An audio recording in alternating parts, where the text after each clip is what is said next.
Sí, pero en todo caso la próxima semana ya lo aclaramos y lo disponemos.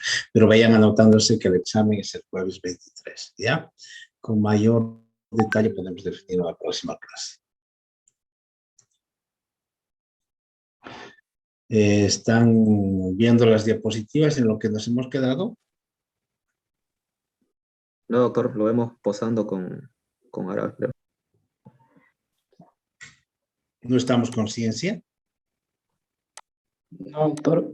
No, doctor, vemos otro fondo de pantalla diferente. Ahora sí. ¿Verdad? ¿Ciencia? Ahora sí, ya. Lo último que hicimos es definir la ciencia, que era el conjunto de conocimientos, si se acuerdan. Seguimos con términos un poquín más complejos, pero que nos van a servir para comprender el proceso de investigación, ¿ya? Solamente definir epistemología se implica la teoría del conocimiento. Es decir, la epistemología nos habla desde la evolución del conocimiento, los cambios paradigmáticos, etcétera, todas las propuestas que se plantean para universalizar el conocimiento que nos permite entender la realidad. Y es toda una ciencia de rama de la filosofía que nos permite interpretar la realidad. O sea, todos interpretamos la realidad. Ya le decía, en un momento basamos nuestra interpretación en modelos mentales, es decir, el conocimiento vulgar, o interpretamos la realidad basado en conocimiento científico. Entonces, este conocimiento científico es vigente, es formal, es racional, si es que como que la epistemología es la que lo viabiliza, lo agrupa y como es una ciencia, entonces nos permite utilizarlo y se utiliza este conocimiento a partir de la tecnología, ¿ya? Pero sí, nosotros esto no hemos visto todavía, ¿no? ¿Verdad? Hoy hemos visto. No, para nada. Hay algunos elementos que quisiera que lo comprendan, que diferencien lo que es una teoría, un modelo y un paradigma. En el caso de la teoría es la sistematización lógica de hechos, hipótesis, leyes, generalizaciones que explican una determinada parcela y procesos fenómenos de la realidad. A ver, nos identificamos, explicamos procesos de la realidad desde el punto de vista científico basados en teorías. Tengo un ejemplo muy simple en el hecho de que todos nosotros, para explicarnos, por ejemplo, la presencia del ser humano en el mundo, en la existencia, nos basamos en una teoría que se llama la teoría evolucionista. Muchos autores, dentro de ellos gran importancia tuvo Charles Darwin, que fundamentaron y construyeron la teoría de la evolución de las especies. Entonces, eso nos permite explicarnos de que la aparición del ser humano, del hombre en la Tierra, se basa en procesos de evolución. Se hacen investigaciones, se hacen demostraciones, y entonces muchas de ellas tienen demostraciones lógicas y otras de ellas tienen fundamentación teórica para explicarnos la pregunta que teníamos es cómo aparece el hombre en la Tierra, ¿sí? Entonces, todo eso es una teoría que está vigente hasta el momento. Es la teoría voy a eliminar algunas personas, por favor, un segundo.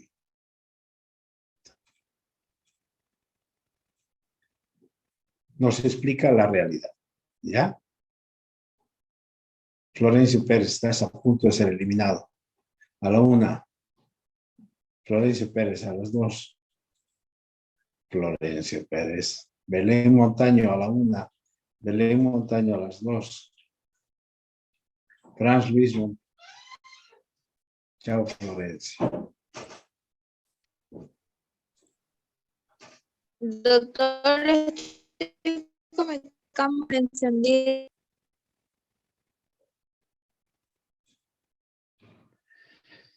Les decía en el hecho de que, por ejemplo, hay teorías como ser la teoría de la evolución de las especies que nos explica esta realidad de cómo evolucionan las especies. A ver, y no está fundamentada con elementos probatorios totalmente. Lo que tenemos es de evidencia 52 restos óseos de lo que llamamos después la abuela Lucy. La abuela Lucy es el Australopithecus, es el rastro del primer ser humano o hombre homínido que habitó el planeta. Y entonces tenemos eso y lo hemos catalogado como Australopithecus por el tamaño y la llamamos la abuela porque es la más antigua de todos, es el primer resto óseo.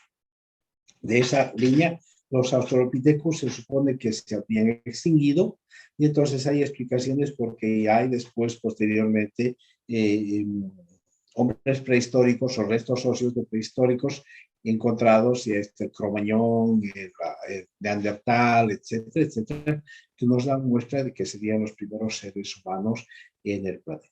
Entonces, en base a esto, nos podemos argumentar de que siempre existe evolución, porque, por ejemplo, la abuela Lucy se supone que era un ser humano de medía 90 centímetros, una capacidad craneana de 920 centímetros cúbicos, cuando nuestra cavidad es mayor, un occipucio, una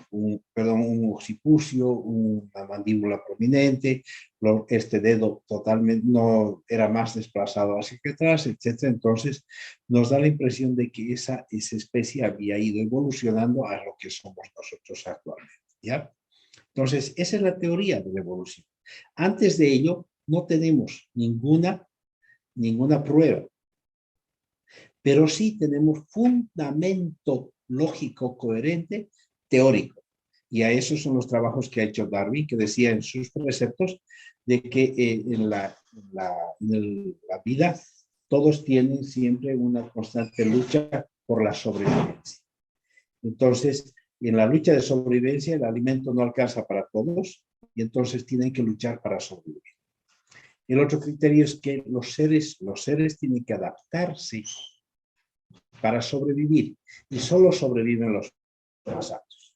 Entonces, esos preceptos de Darwin han permitido explicarnos que los seres humanos somos procesos de evolución de un homínido. El homínido es, en la secuencia de que venía del primate, el primate primero, mate, ¿sí?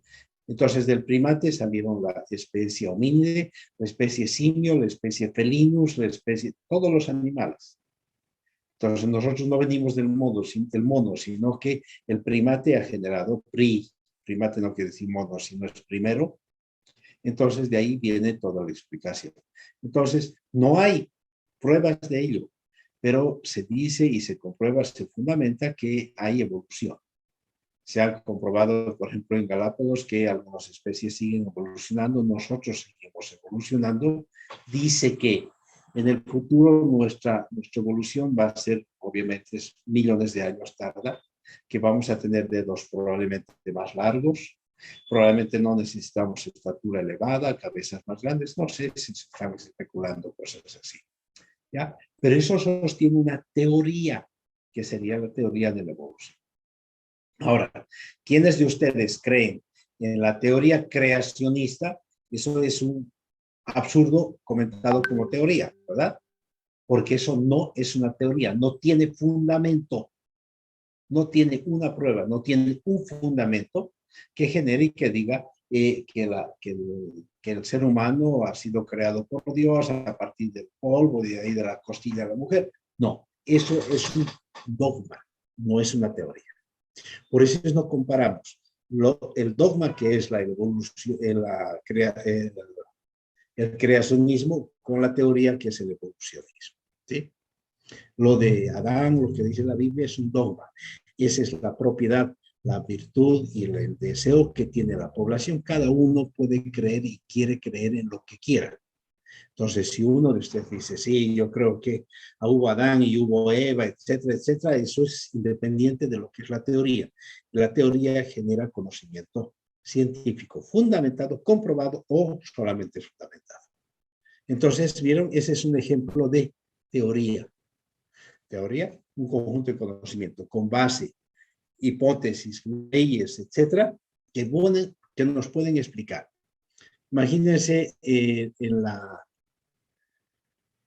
antigüedad Isaac Newton era un físico matemático que estudió mucho, y que en un momento de reposo mental, porque este era un estudioso, se echa a no dormir, sino a descansar la mente apoyado en un árbol. Y en ese momento de reposo mental, porque de ahí se desarrolla la idea del proceso creativo generado por Malthus, entonces estaba reposando y le cae una manzana, y entonces de ahí se ilumina y se plantea plantea una teoría, y escribe la teoría, de que los cuerpos tienen una atracción central. Todos los cuerpos caen por atracción hacia el centro de la Tierra. Y eso fue tan fundamentado, demostrado, que se convierte en ley. Entonces, y esto ya es mucho más que una teoría, es una ley. Y la ley es irrefutable, no se la refuta. En cambio, la teoría todavía puede ser refutada o modificada. En el hecho que ahora nosotros todavía nos suscribimos a la teoría de la evolución de las especies para explicar la presencia del ser humano. Pero si alguien viniera, por ejemplo, y hubo incluso algunas ideas que decían que el ser humano vino de Gamínides. Gamínides es una luna de Júpiter. Entonces decía, no, el ser humano no es de Dios, ni siquiera de mono, nada. Vino de Gamínides. Entonces, si esa persona fundamenta y lo explica y lo fundamenta suficientemente bien, el hecho de que el ser humano viene de otro planeta, entonces nosotros desechamos la teoría de la evolución y adoptaríamos la teoría de la migración interplanetaria, ¿sí? Entonces las teorías nos permiten explicar la realidad, pero tienen que tener fundamentos establecidos. Me salto a lo que es paradigma. Antes de que se maneje una teoría, existen paradigmas, que son como realizaciones científicas, comentarios científicos, que funcionan por un tiempo y que van a posteriormente convertirse en una teoría. Pero estos paradigmas están vigentes en un momento dado y pueden ser reemplazados por otro paradigma. Entonces, mientras se está fundamentando el respaldo para implementar la teoría, se llama un paradigma todavía. Y puede que ese paradigma no se convierta en teoría, entonces otro paradigma lo puede reemplazar. Entonces son ideas científicamente reconocidas que proporcionan un modelo de solución ante problemas desde la percepción de la comunidad científica. En cambio, modelos son presentaciones teóricas, metodológicas para solucionar determinados problemas. Nosotros normalmente a nivel de tesis doctorales o de maestrías, lo que hacemos es plantear un modelo. Eso sí es posible. Yo puedo hacer un modelo de prevención de COVID aplicado al Plan 3000. Entonces, esa es mi tesis, es un modelo. Eso es posible, es un planteamiento personal o del investigador para explicar una parte de la realidad. Un modelo sí es más chiquito. Varios modelos van a construir un paradigma y este paradigma en algún momento se convierte en teoría o no, o puede ser reemplazado por otro paradigma. Y si en algún momento esto explica realmente y fundamentado la realidad, se convierte en teoría. Y si esta teoría es irrefutable, se convierte en ley. ¿Está claro los términos?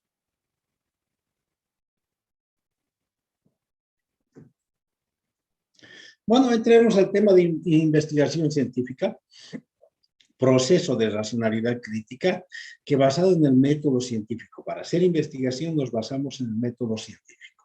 El método científico es de aplicación universal. En todo el mundo se utiliza para investigar el método científico. Produce nuevos conocimientos para transformar parcelas de la realidad. Ya repito, la investigación científica tiene como resultado la generación de conocimiento nuevo, producir nuevos conocimientos. Proceso formal, es comprobado, es sistemático, de construcción teórica aplicado sobre un problema de la realidad. Es reflexivo, sistemático, controlado, crítico, que conduce al descubrimiento de nuevos hechos y conocimientos, relaciones o leyes de diferentes campos del conocimiento humano. Esto es lo importante.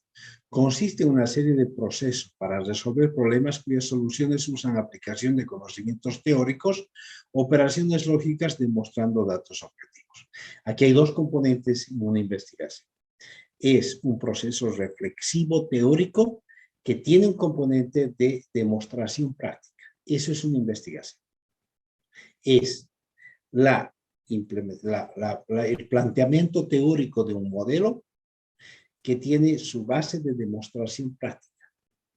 Por eso es que cuando yo, aquí lo extraño mucho, antes cuando conversaba sobre metodología con el doctor Velasco, nos agarrábamos grandes jornadas de discusiones metodológicas y él me decía, cuando alguien me dice estoy haciendo una investigación, yo no le pregunto de qué es tu investigación. Lo que yo le pregunto, ¿cuál es tu teoría? Porque para hacer una investigación tiene que uno plantear y fundamentar una teoría y esa teoría recién se la operativiza a partir de la práctica y se la demuestra y entonces eso es un proceso de investigación. Bueno, si entienden eso, ese elemento, vamos a ver algo que sí es importante y que cuál es el objetivo en esta clase.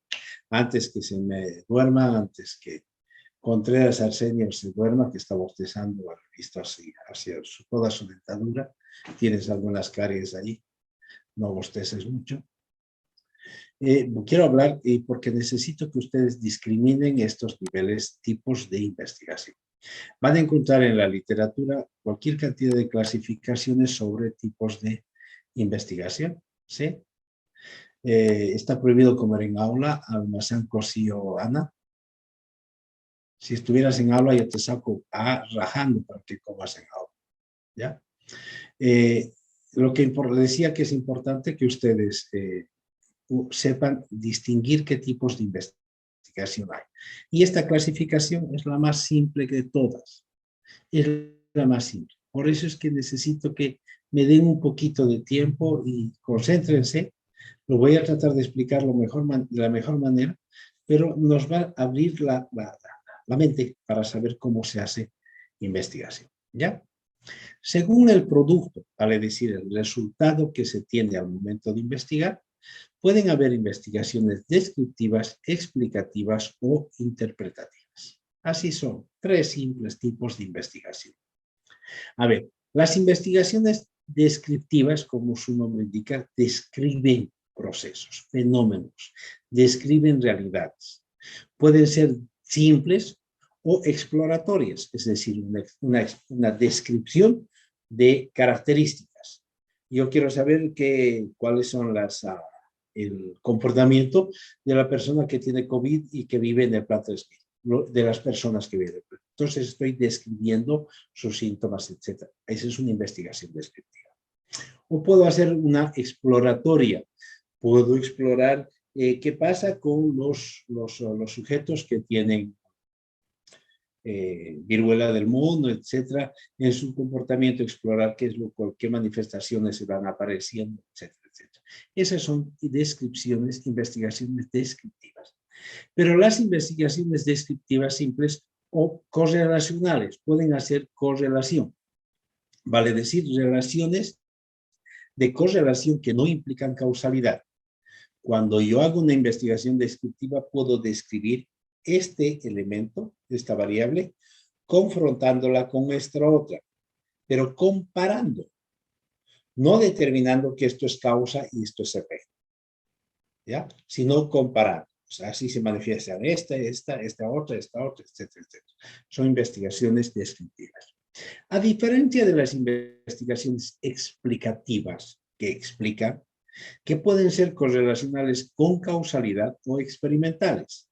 Las con causalidad es que yo puedo explicar en mi investigación por qué este elemento es causa de este otro.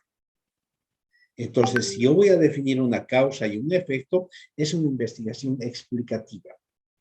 Si yo X tal cosa, entonces este otro elemento, entonces estoy explicando la relación de causa a efecto. Entonces es una correlación de causalidad. Y las explicativas experimentales, cuando el investigador provoca una causa intencionalmente. Nosotros teníamos en la carrera el laboratorio experimental que administraba Willy,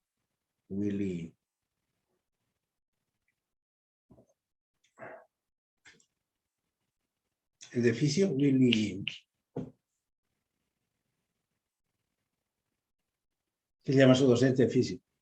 Doctor William Rivera. Willy Rivera. Willy tenía, antes del COVID teníamos un bioterio arriba, en el último piso. Un bioterio, es decir, un centro donde había ratitas de investigación experimental. Eran ratas puras, blancas, etcétera. Entonces se hacían experimentados provocados por el investigador. Yo recuerdo una investigación que la seguí. Agarraron a 2 ratitas juntas, otro grupo de 2 y otro grupo de 2. A las 6 ratas les dieron corticoides para inmunodeprimirlos. Entonces, en un nivel de inmunodepresión similar, a estas 2 ratitas le administran todos los días PBM. A estas otras le administran Ensure y estas otras les administran Cerelac. Entonces, conforme van administrándoles, van a ver cómo van recuperando su estado orgánico, su sistema defensivo, etcétera, su nivel de presión inmunológica. Se va midiendo para saber cuál de los 3 elementos o productos tienen mejor efecto sobre las defensas orgánicas en un ser humano, en este caso, en las ratitas.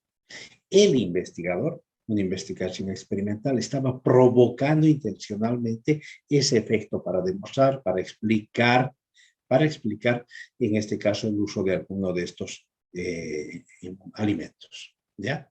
También han trabajado, por ejemplo, a un grupo de ratas, les han dado azúcar para ver cómo desarrollaba, cómo se manifestaba su páncreas. Después de un tiempo la abrían a la rata, medían el tamaño de su páncreas, etcétera, etcétera. El experimental se maneja en ese tipo. Actualmente creo que están prohibidos los ensayos con bioterios.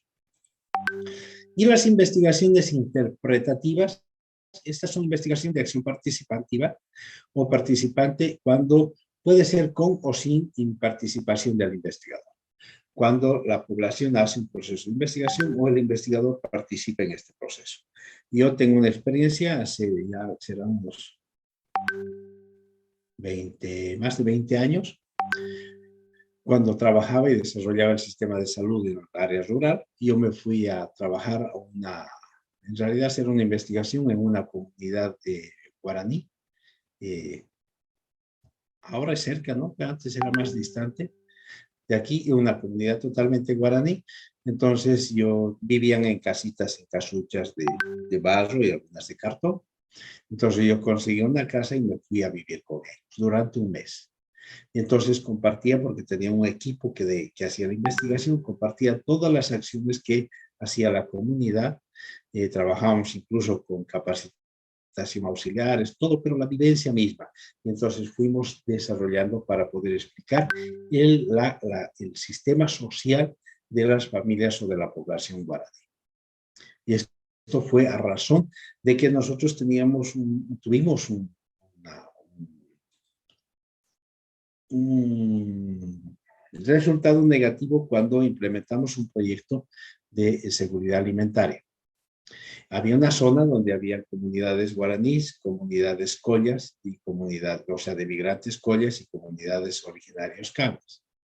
Como esa zona era bastante pobre, nosotros buscábamos la seguridad alimentaria. Y entonces conseguimos semillas de lugares de producción de semillas como Sensama y Pata, y fuimos con el técnico a generar huertos comunales. Y entonces se plantaron las semillas de papa en huertos comunales para que cuando produzcan y la comunidad pueda alimentarse con papa, porque no era de costumbre y podíamos incluir la papa en el contexto de esas comunidades. Se sembraron en todas las comunidades, en 10 en realidad, y entonces al mes en las comunidades collas, las plantillas de papa estaban bastante creciditas. En las comunidades cambas habían plantitas más pequeñas, pero no tan grandes, pero en las comunidades guaraníes no había nada. Pasan 2 meses y entonces la planta en las comunidades collas estaba grande, las otras también, pero en las comunidades guaraníes no. Averiguadas las cosas, es que en las comunidades cambas sí producen. La comunidad colla, sobre todo, tiene mucha cultura productiva. Ellos antes de emigrar vivían en el altiplano y producían, dependían de su producción en condiciones totalmente adversas. En laderas, así que saben producir. Pero las comunidades guaraníes nada. ¿Qué es lo que pasó? Averiguamos que nosotros con el técnico se sembró la semilla para generar las plantitas de papa y en la noche la gente escarbó y se lo sacó la semilla y se la comieron. Realmente un balde de agua fría. Consideramos esas comunidades de, qué sé yo, de idiotas, de imbéciles, todos los calificativos que ustedes quieran tener. ¿Cómo es posible que se lo coman la semilla y no produzcan, no esperen que se produzca para consumir mucho más productos? Entonces, miren que todo eso implicaba una denigración de todas las comunidades, etcétera, etcétera. Por eso es que hicimos esta investigación, para comprender cuál es la percepción de la población de origen de estas comunidades guaraníes. Y la respuesta fue que en las poblaciones de los originarios collas siempre han vivido de su producción. Si ellos no producen, se mueren. Entonces tienen cultura productiva. En cambio, las comunidades guaraníes, su génesis, su origen siempre ha sido dependiente de los productos que les produce el bosque. Siempre han vivido de la caza o de la recolección de productos del bosque. Nunca han tenido que producir, nunca han plantado, nunca han sembrado. Entonces, no tienen cultura productiva. Entonces, por esencia, estas comunidades viven de lo que permite, cazan bien, son cazadores, etcétera, pero no producen. Entonces, nosotros estamos queriendo obligar sin antes haber desarrollado procesos de calificación o de capacitación, queríamos que sembrarles y cuando deberíamos capacitarles en la forma de siembra, en los resultados, etcétera, etcétera. ¿Por qué? Porque culturalmente no estaban acostumbrados a eso.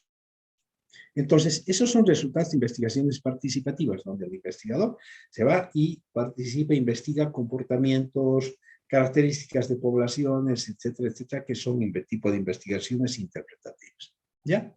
Pero nos quedamos con estas dos, sobre todo, que existen investigaciones descriptivas y explicativas. Ahora, esas son en función al resultado, al producto. Existen otros tipos de investigaciones, uno, por ejemplo, de acuerdo al número de variables. Las investigaciones pueden ser univariadas, bivariadas o multivariadas. En el ensayo ustedes, por ejemplo, tenían una pregunta y tenían dos variables, dos componentes, ¿sí? Entonces, si uno utiliza una investigación y es decir, describe las características de una variable, es una investigación univariada. Si describe características de dos variables, es bivariada, o si describe muchas características. Yo puedo hacer una investigación sobre la incidencia de COVID en la cuchilla. No hay escrito nada. Debe haber, supóngase que no hay. Incidencia, entonces, solamente incidencia. ¿Cuántas personas se enferman de COVID en la cuchilla? En esta quinta hora. Lo único. Es solamente una variable.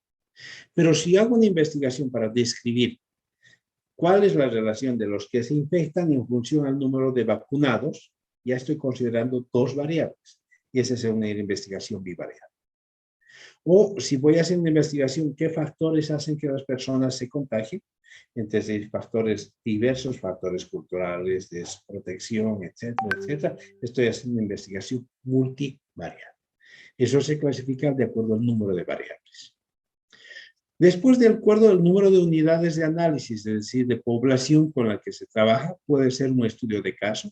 Hay investigaciones que describen características de un caso, una situación solamente, u otro que aplican muestras, entre 3 a 10 casos, que es una muestra representativa sobre un elemento, o muestras extensivas cuando se investiga con población grande.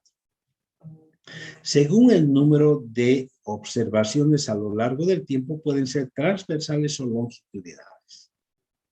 Yo puedo transversales cuando es en una sola medición de tiempo.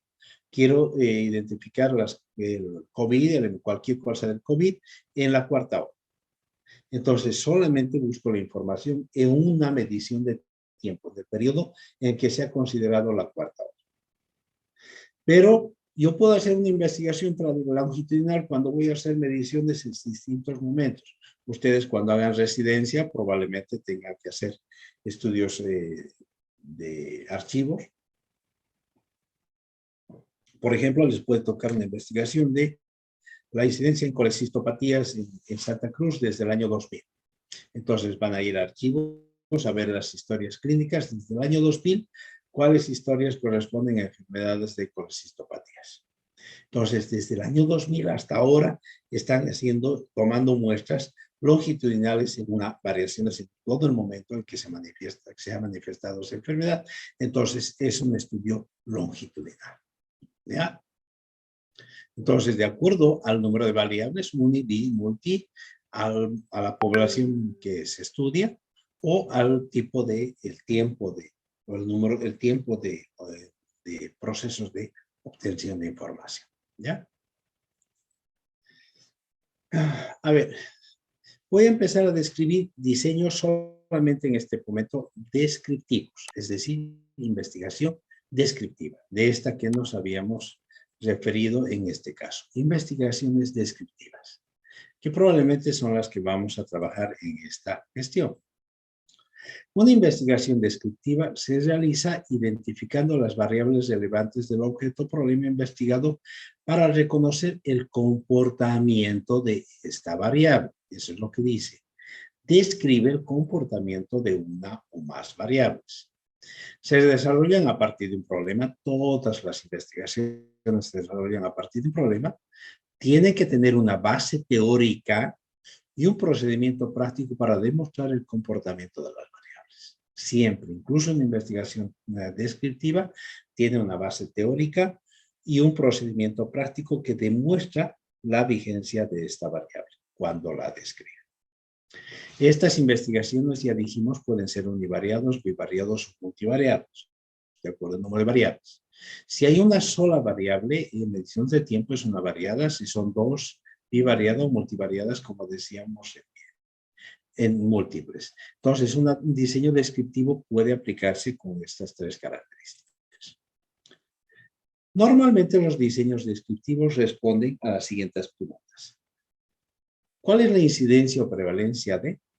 Para nosotros es un diseño descriptivo que nos está preguntando inicialmente para responder una pregunta que no la sabemos. Es decir, ¿cuál es la incidencia? Estamos hablando de una variable. Describe cuál es la incidencia. ¿Cuántas personas están afectadas por? Es otro ejemplo de pregunta, ya depende del resultado.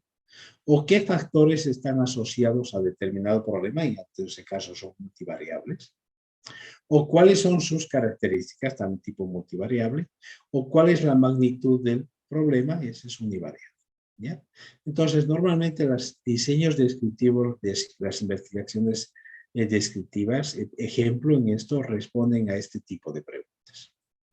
Pueden ser exploratorios, simples, taxonómicos, correlacionales, sin causalidad, combinación, comparación de variables, pueden ser transversales, longitudinales, retrospectivos, etc. Pueden tener los diseños todas estas características. Longitudinales pueden ser transversales, los descriptivos, ¿no?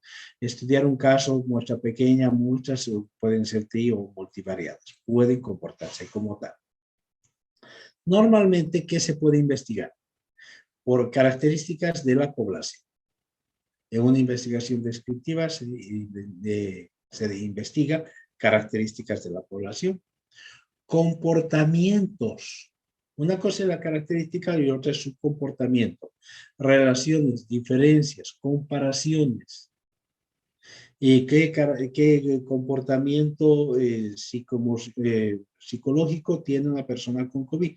Yo puedo hacer una investigación para describir el comportamiento o qué relación hay del COVID con sus reacciones emotivas o psicoemocionales, o qué diferencia hay entre un elemento respecto a otro, o comparar, como decíamos, la correlación entre dos elementos o dos variables. También se puede investigar magnitudes de un problema. Ahí estamos hablando de incidencia, prevalencia, proporción, etcétera, etcétera. Estoy hablando del tamaño. O se pueden investigar factores asociados a un problema. ¿Qué factores están relacionados con tal variable? O se puede investigar eventos epidemiológicos, sociológicos, pedagógicos, administrativos.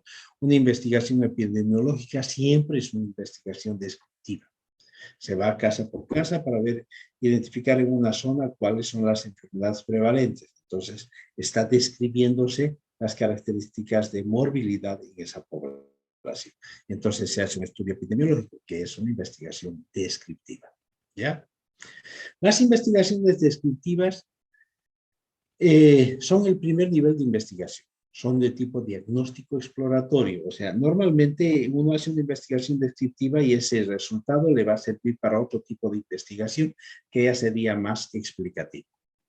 Por eso es que describen hechos, pero no los explican. Por eso se llaman descriptivas. Identifican causas, factores, pero no llegan a la causalidad explicativa. O sea, no explican por qué ocurre esta es causa y esto es efecto. No son propositivos, no están proponiendo nada, solo describen. No son crítico-creativos ni transforman los problemas, no le dan solución a problemas. Son diseños que no están dirigidos a comprobar hipótesis. Las investigaciones descriptivas pueden o no tener hipótesis. Es bueno que tengan, pero pueden o no tener. Una hipótesis es un juicio previo, es un juicio a priori. Pero esta hipótesis no se la demuestra, sino se la describe. Son diseños preliminares, exploratorios, correlacionales simples, hablamos de ello, que proporcionan un inventario del problema e inspiran la hipótesis. Yo con una investigación descriptiva puedo plantearme una hipótesis explicativa para una segunda investigación. Esas son las características de los diseños descriptivos. ¿Alguna pregunta?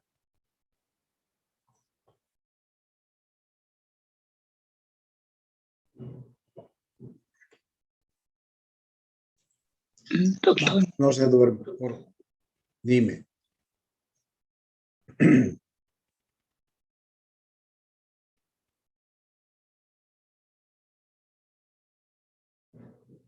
Noemí, vamos, habla.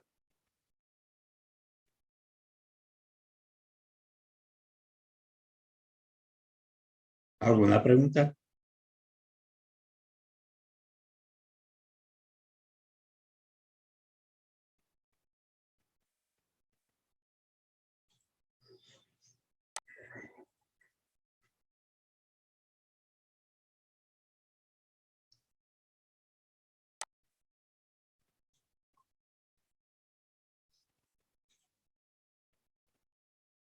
¿Cuál es el comentario? Estoy ronca.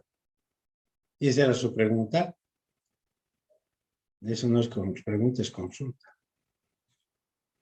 200 bolivianos en mi consultorio. ¿Alguien tiene una pregunta?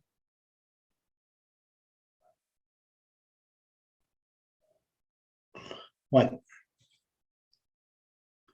Investigaciones explicativas. Hemos hablado de las descriptivas.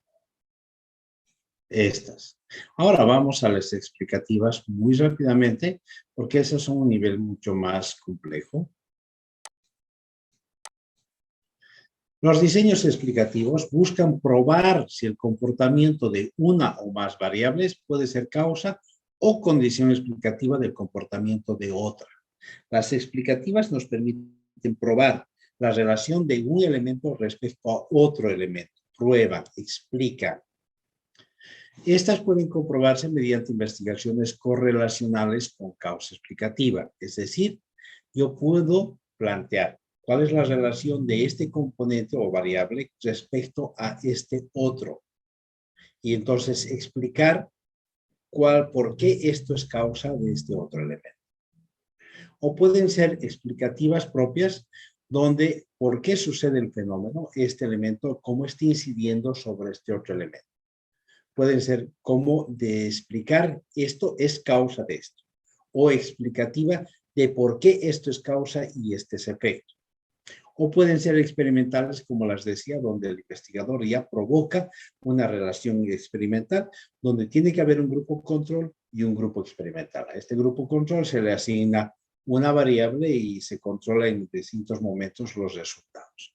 Entonces, una investigación explicativa, su nombre indica, explica las relaciones entre dos variables o más variables con relaciones de causa, explicando esto, si esto es causa de este otro, o explica por qué esto es causa de esto. Vale decir, si yo le doy más de esto, habrá menos de esto o habrá más de esto. Entonces explican las relaciones causa-efecto. O las investigaciones explicativas experimentales, donde el investigador provoca para que esto le doy causa y esto sea efecto. Eso es una investigación. Y las investigaciones de acción participantes son las que ya habíamos descrito con el ejemplo, donde se involucra a la población para describir sus características socioculturales. Con eso tengo, y no quiero cargarles más, manejar el criterio de que existen generalmente dos tipos de investigación, las descriptivas y las explicativas. Esos son los grupos generales. Ahora, las descriptivas pueden ser en función al número de variables así, al número de unidades así, o de tiempo así, lo mismo que las explicativas, ¿ya?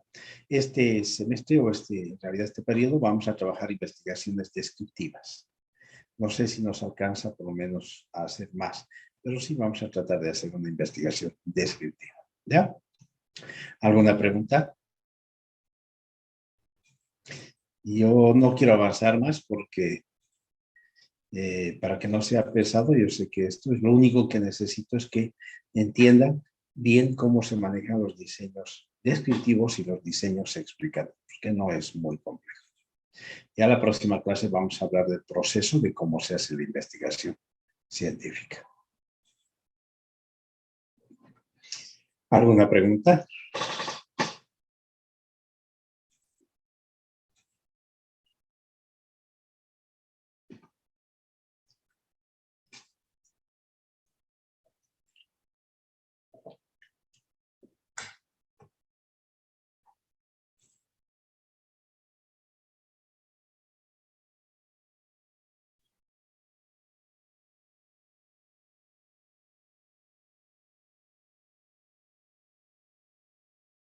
No, no, no. La revisión bibliográfica es un proceso, ¿sí? Yo voy y, por ejemplo, una monografía, ya dijimos, una monografía es el resultado de la revisión bibliográfica de un tema, de un mono, de un solo tema. Pero una investigación es otra cosa. Ya lo dije clarito, la investigación genera conocimiento nuevo. Si no, no es investigación. Tiene que haber conocimiento nuevo. Y dijimos a un principio, una investigación está generando, va desde lo desconocido a lo conocido, es decir, busca información y genera nuevo conocimiento donde no existe conocimiento. Va a responder algo que no está conocido. La incidencia de COVID en Bolivia, sí, todos los días sale la noticia. Yo no puedo investigar eso porque existe, eso no es investigación. Pero sí yo puedo la incidencia del uso de, no sé, de las... que por qué la población se niega a vacunarse en la cuchilla. Entonces, busco, no hay información de eso. Puedo describir esa característica de esa población. La investigación genera conocimiento nuevo. La revisión bibliográfica es solamente ir a buscar información donde ya está información editada. Eso no es generación de conocimiento. Eso es la compilación de información bibliográfica solamente. ¿Qué más?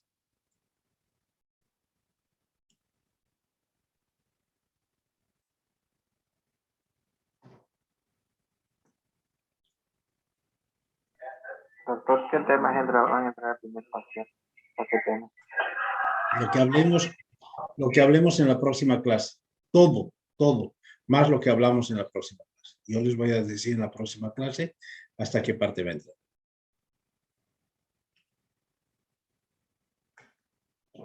Pero normalmente no pregunten, por favor, eso me mata. ¿Qué entra al examen? Siempre, todo lo que no hemos evaluado. La evaluación implica la medición del nivel de apropiación del conocimiento.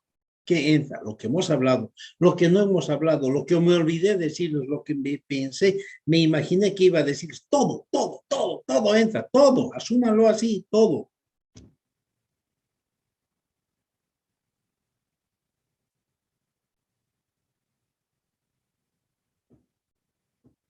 ¿Preguntas?